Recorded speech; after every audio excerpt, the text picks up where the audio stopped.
Hai kawan-kawan, video ni sangat simple dan sangat pendek. Nak tunjuk tentang Fingertec Face ID2. Okey, kita sekarang nak tunjuk macam mana switch on kan Fingertec Face ID ini.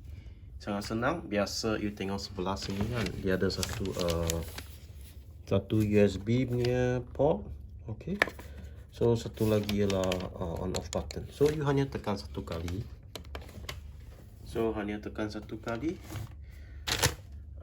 Dia sudah dapat switch on lah. Dia punya proses.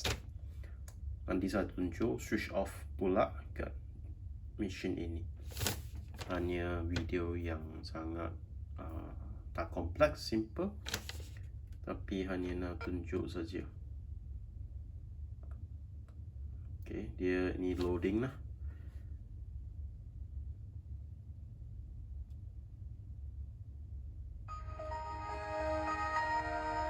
So ini cara untuk switch on kat